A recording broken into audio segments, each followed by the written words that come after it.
Good morning once again. Welcome to the second hour of Good Day New York. Our top stories: another Allied attack on Iraq this morning. American and British and French planes fired at anti-aircraft missiles along the southern no-fly zone.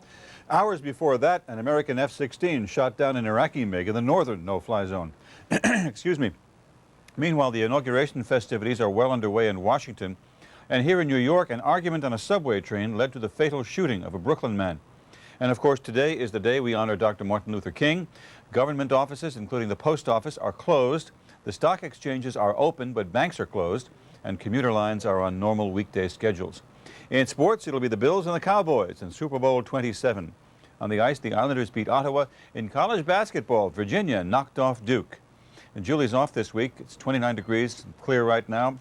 Should be mostly sunny with a high just about where it is right now for the rest of the day. Now, let's see what's ahead in this second hour, beginning with Dick Oliver. Dick Oliver reporting an 80-year-old woman is bludgeoned to death at a Bronx church. We'll have more on the story coming up on Good Day New York. And good morning. I'll talk with distinguished actress Joan Plowright from the film Enchanted April, in which she has just received a nomination, a Golden Globe nomination, for her performance as the Best Supporting Actress. Good Day, New York. And Larry Hobb live from Deer Park, Long Island. Shave a little more off the nose, he wouldn't be too bad looking. Well, it looks like a snow cone to most of you out there. It's going to be art to us this morning. We are ice sculpting here, live on Good Day New York.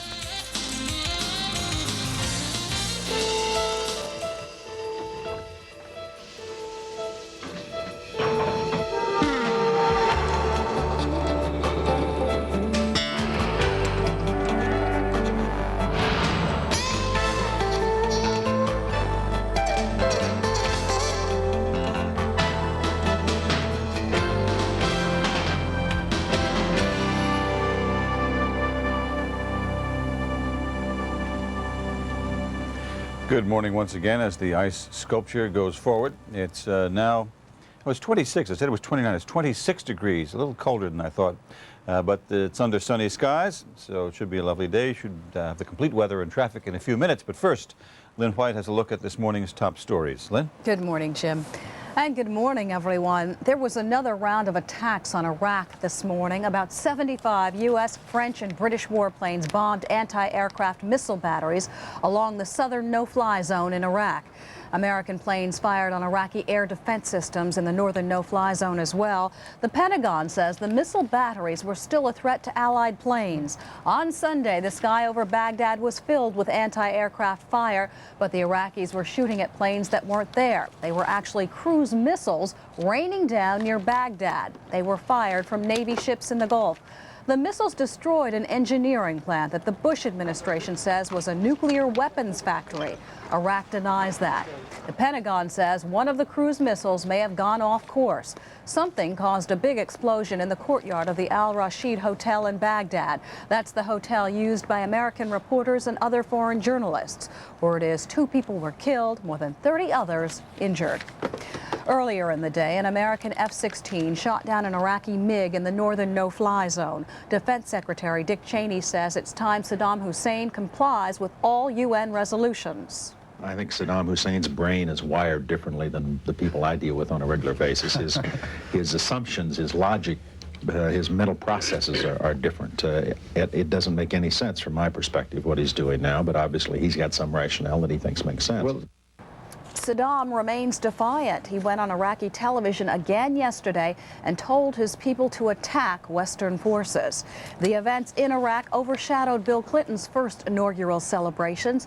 The president-elect began his day by taking a bus trip to the Capitol from Thomas Jefferson's home in Virginia. He says his administration will be a new beginning.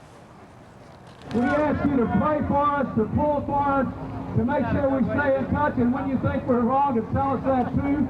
Keep working with us. This country has a lot of problems, but we still are the greatest nation in human history, and I know we can do better. After arriving in Washington, Mr. Clinton was joined by Michael Jackson, Ray Charles, and Aretha Franklin, among others. They held a Hollywood-style extravaganza on the steps of the Lincoln Memorial.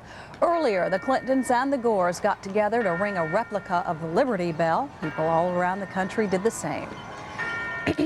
The evening was capped off by a huge fireworks show over the Potomac River. It was put on by the Grucci. Some call them the first family of fireworks. Here in town, cops are looking for 7 young men. It's believed they got into an argument with a subway rider early yesterday. Austin Rivera of Brooklyn asked them to shut up on the R train in Manhattan. Cops say one of the men then took out a gun and shot Rivera in the chest. In the Bronx, an angry mob came to the aid of an elderly grandmother, but it was too late.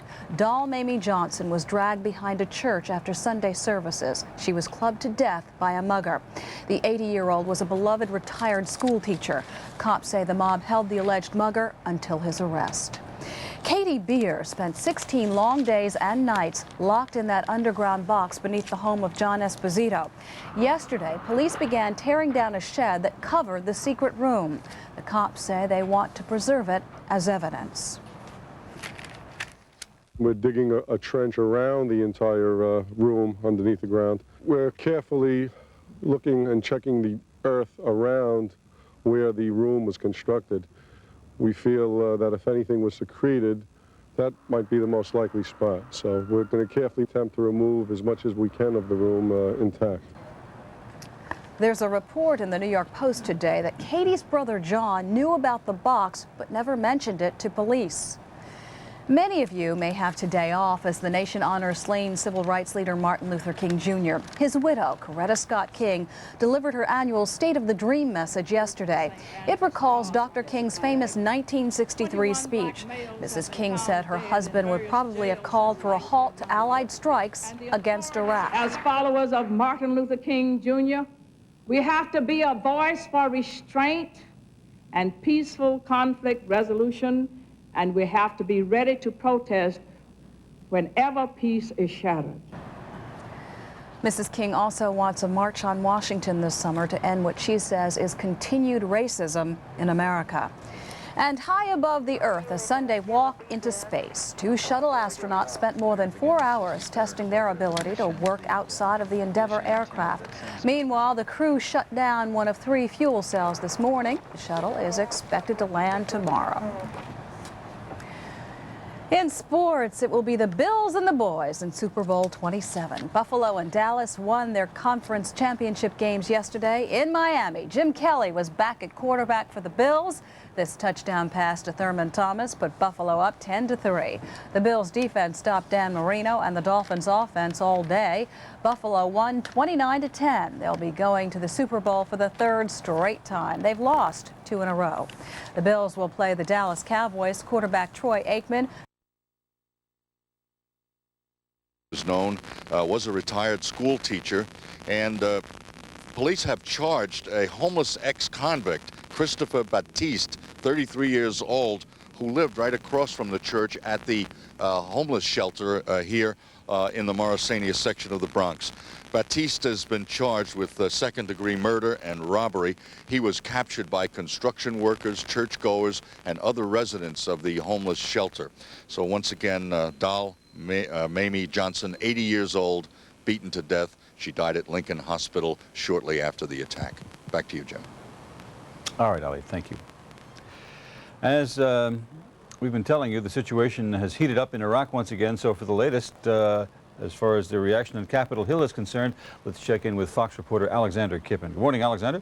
Well, Jim, how are you? Reaction is just beginning to come in this morning to this latest strike against Iraq. Earlier here in Washington on the Fox Morning News, House Foreign Affairs Committee Chairman, I should say, Lee Hamilton, repeated his support for the Bush administration's attack against Iraq. Now, that really should be no surprise to any of us because Democrats and Republicans have been in the administration's corner on this one over the past week. And although he said this morning that he didn't want to talk about it at the time, Bill Clinton, while jogging not too far from here, has generally been very supportive of the administration's policies towards Iraq. He has said before many times that he fully expects Saddam Hussein to comply with those United Nations Security Council resolutions, and there's no reason to expect that to change. Jim?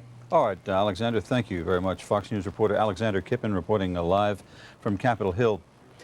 Joining us once again, Norman Friedman, Dr. Norman Friedman, military expert who has frequently been helping us out on this program. And Norm, once Thank you again, for having me. You're welcome.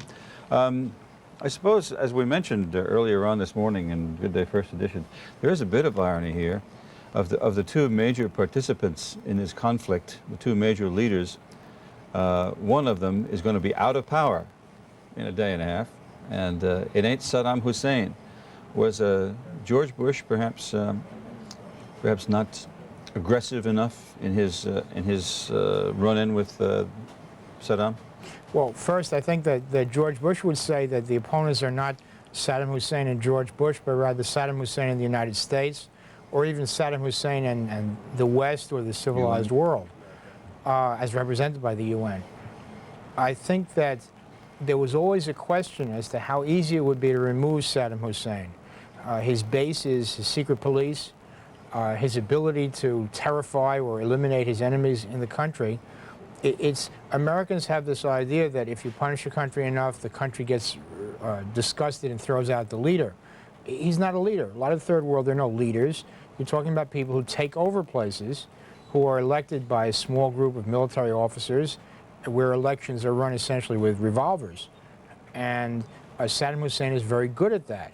There was always a question as to what we hoped to gain, whether it was to neutralize them, to cause him to retract, or to cause his close associates to kill him.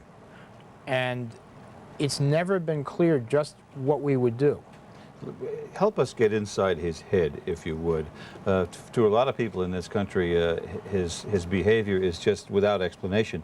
But he does have an agenda, does he not? Well, first, for him, his behavior is entirely rational, and it's very typical. His desire is to hold on to power inside Iraq.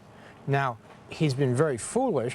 He's stuck himself into corners where the results may be disastrous, and eventually he may be put out that way. But at every stage, his desire is to show his associates that he's still in control.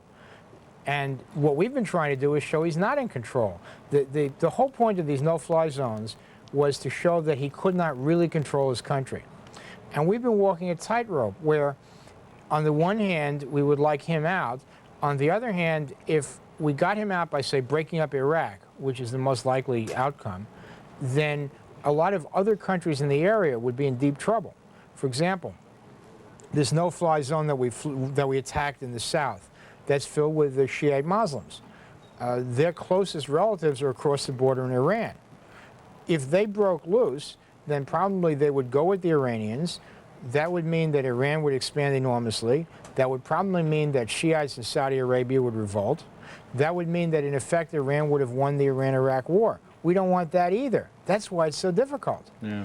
If we try to get him out by killing him personally, that's almost impossible. He's very good at his own security. That's why he's still alive. There are an enormous number of people in Iraq who would personally like him dead, even more than in the United States.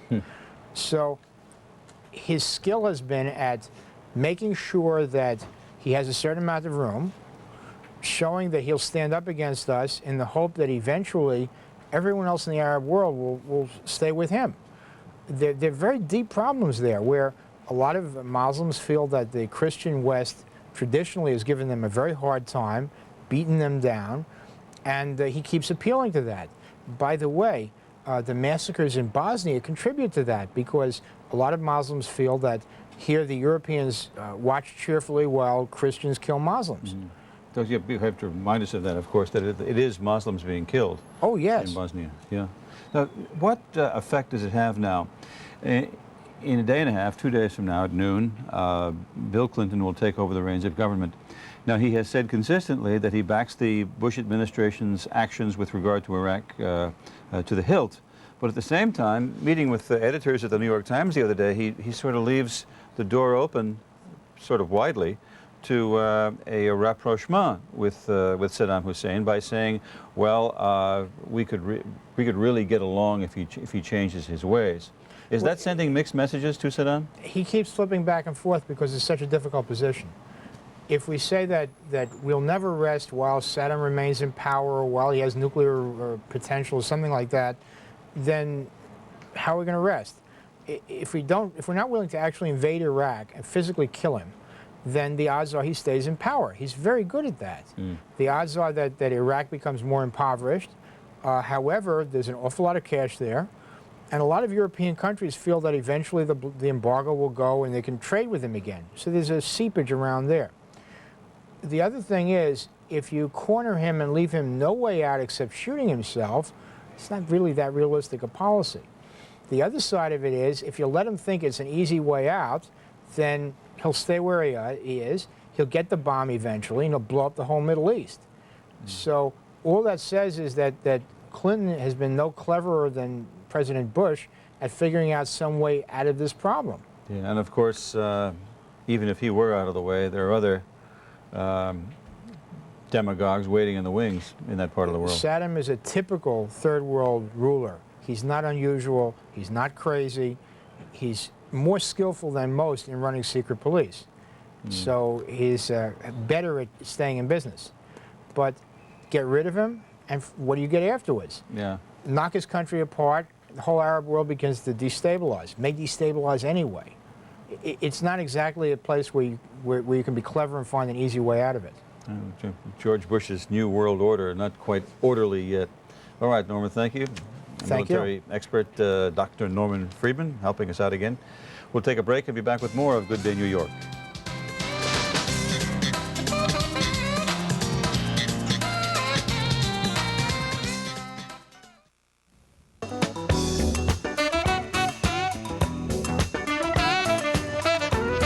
Remember, for everything in home entertainment, nobody beats The Wiz.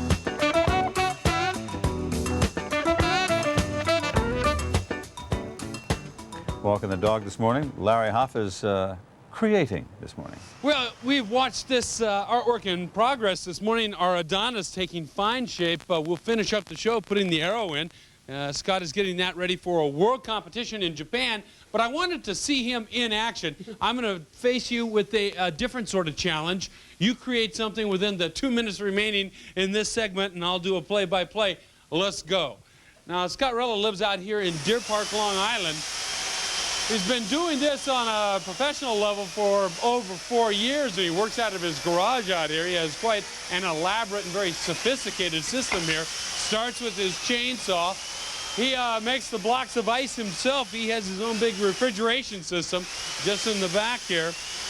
And he does this year-round, and he has reached the point where he is traveling throughout the world showing off his works. He's also a sculptor of wood, clay, and a painter and a drawer. But this is what's bringing in the bread and butter for him, using the old chainsaw. And he'll bring in a little blowtorch, and you can see an arsenal of equipment along here. Yeah, he's doing really well. Kevin, swing on over around here. You can see, I think he's going to be making a bird for us. The snow is flying. How much time do we have left, Gail? We'll count him down to see how he's doing here. See if he can make this take shape in less than 45 seconds. You're doing all right, Scott. I think you're going to be able to handle this fairly easily. I'd give it a try with him, but we lose our microphones when we do that, so we'll just pass on it today and let the professional do his job for us, mostly with the chainsaw this morning. Kind of a manly, artistic combination here, especially the blowtorch and the chainsaw. It gives it quite the look. The wings taking shape. Da-da-da-da-da-da. Scott in action for us. He started at the Waldorf Astoria. Ah, that's good. That's good. Counting down about 10, 9, 8, 7, 6, 5, 4, 3, 2, 1. Okay, well, there's a bird there somewhere. Good job. Well, James, take a look at this. I just wanted to show you this man, with the tools of his trade. We'll finish up with our Adonis when we come back in just a little bit.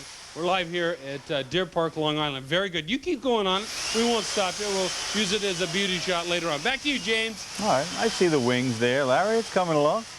All right, thank you. We'll get back to you. And still ahead as well this morning on Good Day New York, Madonna. I think that her sex life is an integral part of the movie, and that you have to show it to a certain extent.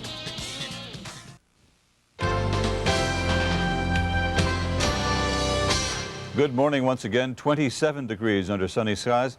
Sunshine, but a chilly day ahead. We'll have the complete traffic and weather in just a few minutes, but first, final look at our top stories with Lynn White. Morning, Lynn. Good morning, Jim, and good morning, everyone. The Allies attacked Iraq again this morning. U.S. warplanes bombed anti-aircraft missile batteries in the north, while about 75 American, French, and British planes hit air defense targets in the south. The attacks were the first to be carried out in daylight. And the good news is all of the Allied planes reportedly came back safely. The latest raids come just 12 hours after cruise missiles destroyed an engineering plant south of Baghdad. Iraq denies it, but the Bush administration and the UN claim the plant produced parts to help build nuclear weapons.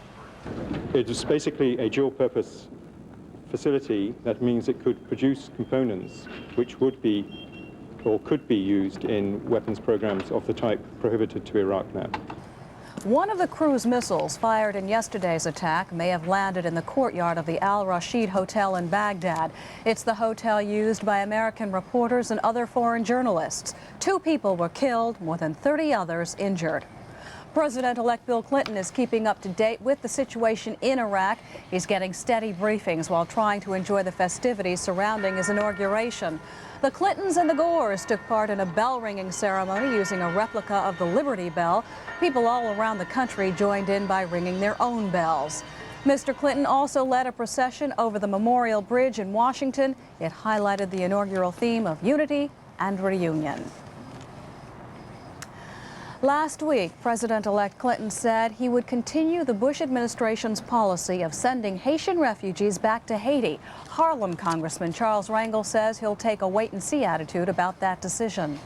If President Aristide is satisfied that it is in the best interest of the Haitian people to stay in Haiti, and he believes that the executive order would assist him in encouraging them to stay, then I have to support it. Rangel said Mr. Clinton's focus should be on restoring democracy to Haiti. Closer to home, Robert Abrams says he'll seek a 5th term as state attorney general, but Abrams admits he has his sights set higher. He says he'll watch Governor Cuomo's next move, and if Cuomo does not seek re-election, Abrams will make a run for the governor's seat. As for the governor, he's basking in the glow of a huge budget surplus. The state should end up the budget year with $120 million in the black. It seems lots of New Yorkers unloaded stock options and the like, afraid of higher taxes under Bill Clinton. That pushed up state tax revenues. There's still a lot of grumbling at the Daily News. Some employees have charged the paper's new publisher, Mort Zuckerman, with racism. They say many of the 170 people laid off recently were minorities. Zuckerman defended the reductions. It was based on merit regardless of age, and it was based on merit regardless of whether or not people were in minorities or not in minorities. It was a merit-based review. As I said, in some categories there was an improvement. Overall, in terms of minorities, we let go fewer minorities than we would have had to let go had we followed the Guild's approach of using employment seniority as the basis for reducing the workforce. Well, some union members are now organizing a boycott of the Daily News. A new poll finds that New Jersey Governor Jim Florio would run about even for re-election against either of 2 Republican challengers. But the Asbury Park Press survey gives a slight edge to GOP hopeful Christine Todd Whitman. She nearly unseated Senator Bill Bradley. One consolation for Florio, nearly 1/3 of the voters are undecided about this year's election. In sports, Dallas and Buffalo will battle it out in Super Bowl 27. The Cowboys beat the 49ers 30-20 in the NFC Championship game. And the Bills won their 3rd straight AFC Championship. They beat Miami 29-10. On the ice last night, the Islanders beat Ottawa 7-2. On the schedule tonight, the Knicks are at the Garden for an afternoon game against Charles Barkley and the Phoenix Suns. The Nets are at home tonight against Indiana. Finally, a number of notables took the A train to Washington yesterday. That's A for Amtrak. They are going to take part in the inaugural festivities.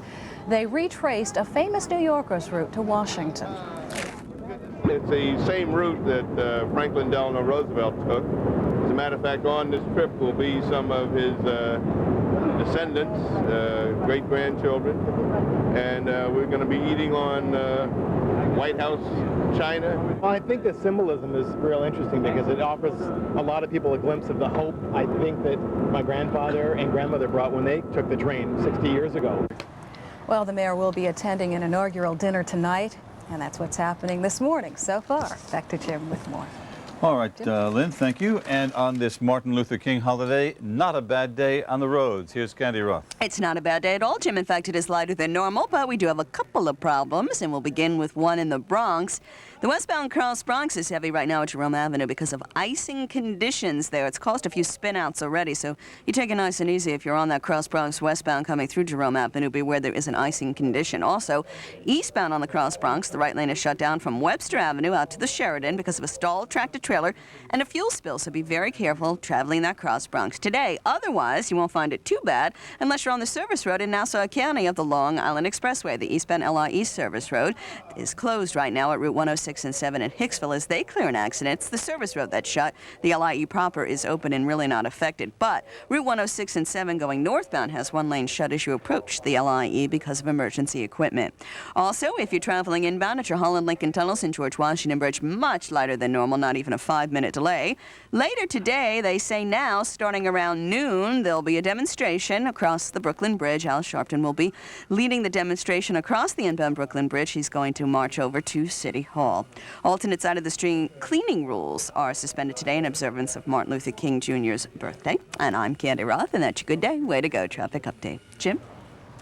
All right, Candy, thank you. 8:37 is the time. It's 27 degrees and sunny right now. And Julie is in a place where it's a lot warmer than that. She'll be there for the rest of the week, so I'll do the weather for you. Mostly sunny, breezy, and downright cold today, with highs only around 30. Inland, you could see a snow flurry or two.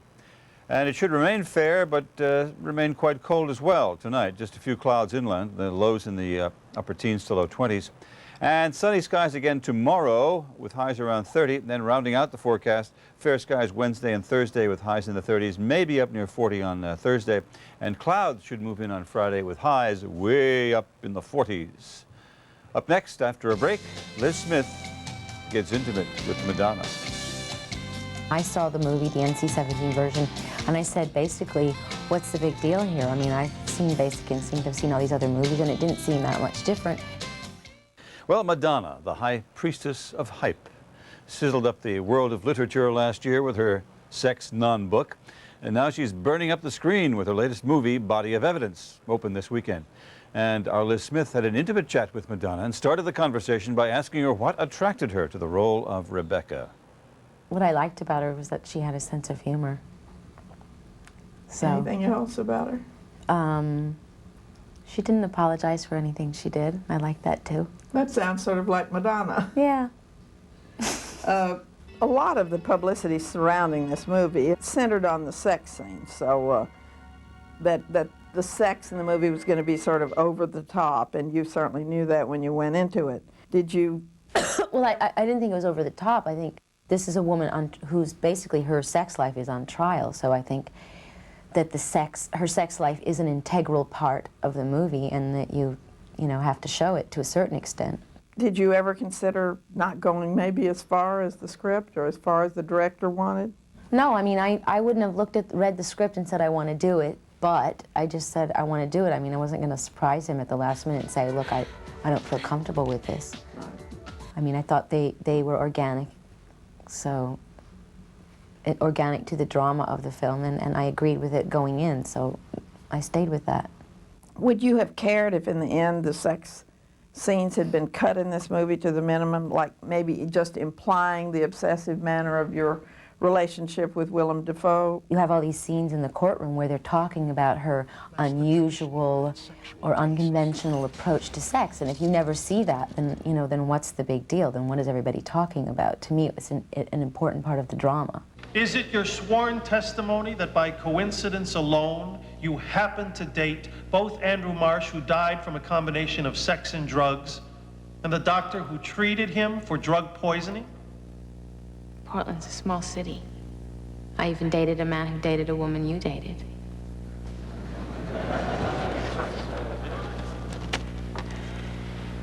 Do you think you're capable of just answering the questions put to you? I'm just trying to explain myself. You deal so much in these areas of sexuality. So will that be the case again with Body of Evidence? Do you care? Yes, yes it will, and yes I care. I would like for people to go in there and just be able to judge the movie or enjoy the movie for what it was, instead of thinking about all the stuff that they read about me. Did you have any input concerning, you should pardon the expression, the climax of Body of Evidence? Most people who've seen this film, it's what happens at the end that seems to get the most comment and discussion. Were you satisfied with the ending? Yeah. Well, when you say the ending, you mean the very end? I mean, what? Well, I mean the climax. Without giving anything away. Yeah, we don't want to tell too much. Yeah. I mean, that was the story. Sounds to me like you approach this pretty much like any actress being hired to do a movie. Well, I think you have to. A movie's a sum total of so many things, the director's point of view, the way an actor wants to play a scene, the way the cinematographer lights it. You would be fooling yourself to go into a movie and think, you know, I'm in charge of this and I'm gonna, I mean, look, you could do the best performance of your life, and then somebody can go, the editor can change everything that you've done by cutting it differently. So you really do have to surrender yourself. Well, in the whole body of your movie making, have you been fairly satisfied, a little bit, half and half, with the way things come out? I'd say half and half. I'm really proud of some performances. Not crazy about some choices I've made as movies. Some movies I didn't think were great movies, but I was good in them. It's really been different every time. Right. I think I'm probably most proud of this movie. Well, while you were watching Madonna talking with Liz, we were getting in touch with Eric Shawn, who is aboard the USS Kitty Hawk in the Persian Gulf, which is being used as a jumping-off point for American flyers who are staging those raids on Iraq. And Eric, good morning. I guess it's afternoon where you are. That's right, Jim. Good morning. It is now just before 5 o'clock on a beautiful sunlit day in the Persian Gulf, and we're on board the USS Kitty Hawk, as you just said. A rather dramatic overnight. The captain, in the wake of the firing of the Tomahawk missiles from the Kitty Hawk battle group from 3 destroyers that are just about 5 miles off from where I am right now, the captain got on the address system and told the crew to prepare for a possible Iraqi missile attack if one would come, saying that the next drill, they've been undergoing drills practically every day on board. They said the next one would be for real. None has come so far, of course. And the pilots this morning, the Navy warplane pilots, were ready. They were in their ready rooms. In the cockpits, the missiles and more bombs were deployed on board the flight deck on their F-14s and F-18s. They were ready to go when suddenly, about 40 minutes before the scheduled launch time, there was a mysterious delay, and the Navy portion of the operation overnight was mysteriously canceled. It was undergone by the Air Force and the British Tornado bombers, not the Navy. So they are rather disappointed on the ship now, and the bombs and some of the missiles that were to be used were taken off. And now it's just a matter of waiting, but they say they're ready to strike again when the orders come in. Aside from that incident, where I'm sure there was disappointment, how would you describe morale aboard the Kitty Hawk and the other ships in the convoy? Extremely high. Of course, this has been the operation that they have all been waiting for. We've been reporting that. You may be able to hear behind me some of the jets are taking off. We're just a few levels below the flight deck. They're continue to enforce the Operation Southern Watch, the no-fly zone area. There was the disappointed, but they know that they're confident, actually, that they will probably see some more action very soon in the next few days, even though they were not part of the strike of the Air Force and British RAF strike overnight. And the same can be said on the destroyers, because they're very proud of the Tomahawk missile. It can travel about 500 miles an hour. In fact, they showed the media. We went on board the USS Hewitt a few days ago. They were very proud of the operation, and they were ready to use that equipment too. Eric, perhaps, I don't know whether you heard this comment or not, but give us an idea of the kind of mentality that could utter these remarks. We understood that before, I don't know whether it was aboard the Kitty Hawk or not, but we understood that before one of the recent bombing raids, I believe the one that was after the anti-aircraft missile emplacements in the southern no-fly zone, that a commander of the American pilots in sending them off, said, well, fellas, do what you were trained to do and have fun. Are they having fun? Well, it is a sad commentary in a sense. They say they look at it in a very professional manner. That I was told that when they came back, they talked. In fact, I talked to them at length. The sense that this is what they are trained to do, and I think, in a way, fun. It's excitement. Hold on, there's a jet.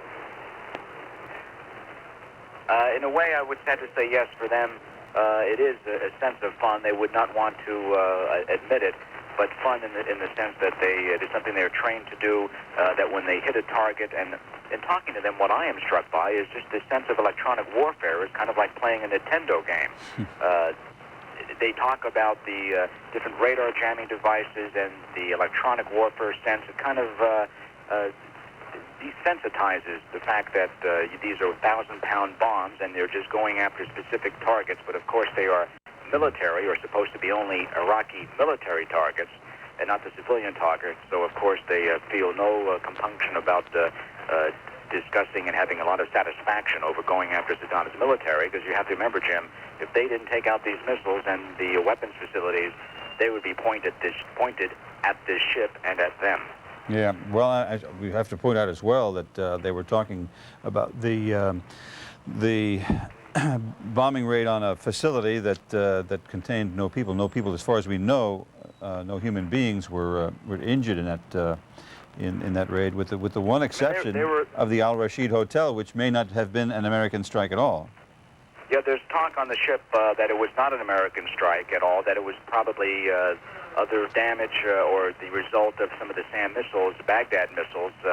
On here, there is this ship, which is the headquarters of the battle group. There is total disbelief that a cruise missile could possibly strike the hotel.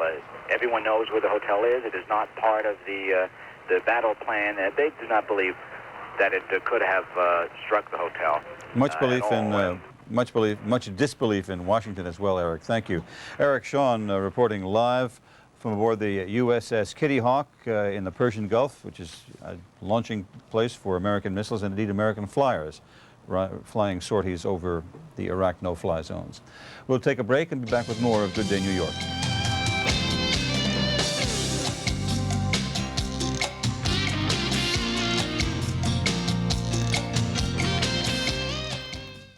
Cheryl's back with a guest. Yes, I am. Thank you very much.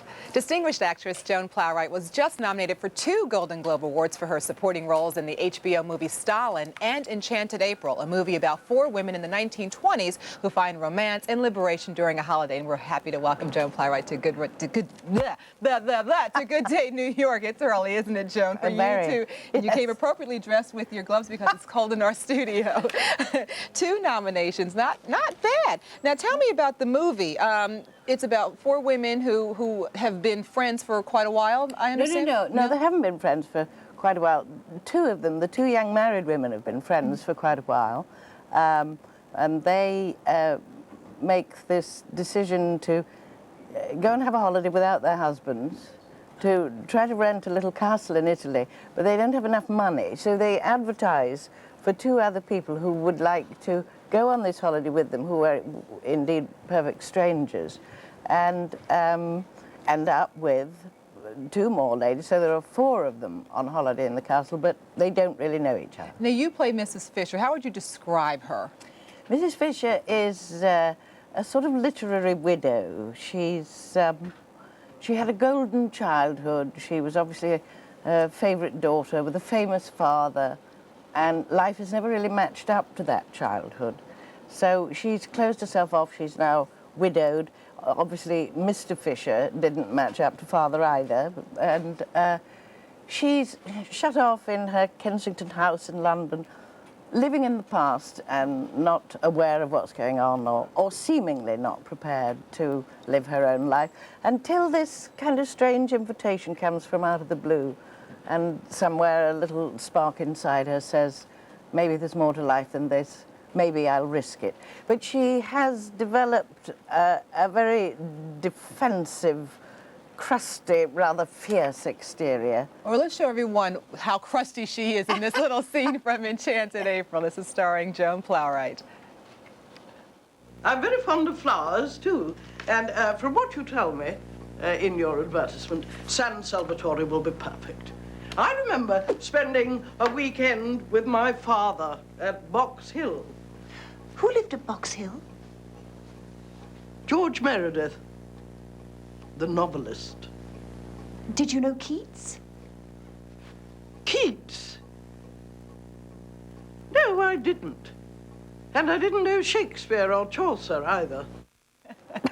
Very funny line. Now, you actually read this novel about 15 years ago. It was Maggie Smith who introduced you to it, yes? Yes, yes. We live very near each other in the country and often spend Sunday afternoons together exchanging books.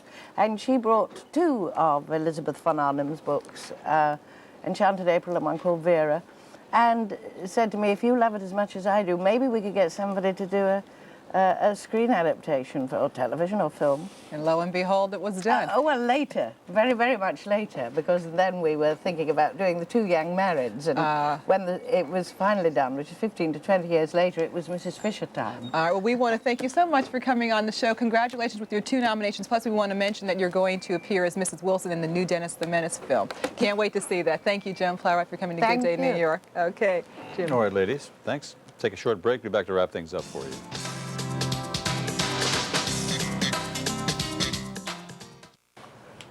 That's our program for today. This is Michael Scotto, by the way. Our out-the-door cast, mostly sunny, breezy, and cold today with highs just around 30 degrees. Don't forget, we're on at 6 o'clock tomorrow. Good Day First Edition. Okay, Michael, you're on. Bye-bye.